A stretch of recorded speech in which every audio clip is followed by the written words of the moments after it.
Today we are on a test server because SBI just released the 3 new crystal offhands. For those that just want to know what they do, I'll put them on the screen right now. Feel free to pause the video and read them. For those that want to know what I think about them, let's get right into it.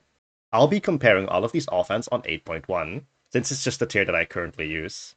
Let's first take a look at the blue flame torch.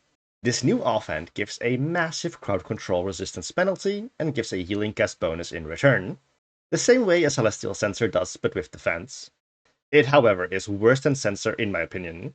To start off, it gives less of a healing bonus. While Sensor gives 37%, the Torch only gives 31%, which makes it worse for PvE.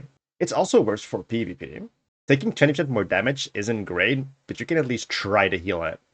If we look at my current healer setup and remove the shield's crowd control resistance bonus, I'm currently sitting at a comfortable 69% CC resistance. If I now equip the blue flame torch, I go down to 7.6%, meaning any CC hitting me practically lasts its full duration. If you think slowing charge is bad now, try it with this offhand. So unless you have so many cleansers laying around that you can cleanse every single slow, snare, silence, and stun, this offhand is pretty unusable in PvP. So in short, a death sentence in PvP and straight up outclassed in PvE. Next up, let's look at the new tome, the Time-Locked Grimoire. It gives a cast bonus of 22% and a cooldown reduction bonus of 7.8%. Comparing the cooldown to a Mistcaller, you'll see that it's slightly above half of what the Mistcaller gives you, so not too bad. A Tome of Spells gives you 24% cast time bonus, so it's almost as good as a Tome as well. The issue I have with this offhand is that cast time is quite a niche stat. Not a lot of weapons can actually use this stat to their full potential, and if you can't make full use of cast speed, you might as well use a Mistcaller, Facebreaker, Moisek, or any other offhand. Cast time on offhands only really gets used by Fire Q1, Holy Q1, and Frost Q2. Sadly, it can't help weapons that actually need cast speed, like Brimstone, Permafrost, or Damnation Staff, as they are two-handed weapons.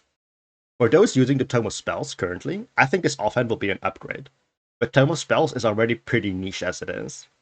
Lastly, let's look at the new shield, the Unbreakable Ward. Instead of just giving 2 stats like the other ones, it gives a bunch of stats in lower amounts. Usually this is a bad thing, but in this case I think SBI nailed it. It gives a bonus to max energy, energy regeneration, healing received, and defense versus players and mobs. A normal shield gives a 13% defense versus player bonus, while the Unbreakable Ward gives 6.9%, which is slightly above half again. On my healer build, it gives me an 11% increase to max energy and a slight energy regen buff. This max energy is actually quite useful. Currently in 4VX, I have to use energy potions in case the fight lasts too long and I run out of energy.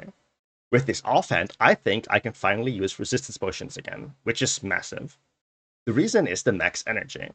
Since Limhurst Cape regens 70% of your max energy, having more of it will make it regen more. This 61 more energy will also make it so I don't need the next Limhurst Cape as quickly, since I have more energy to spend, effectively also reducing the Limhurst Cape cooldown by a bit. The 10% healing received bonus is also just a massive boost to survivability. As long as you don't get one-shot, the 10% healing received bonus is better than the 6% resistance versus players that you're currently losing. So what do you think about these new offhands? Let me know in the comments below, and I'll see you guys in the next video.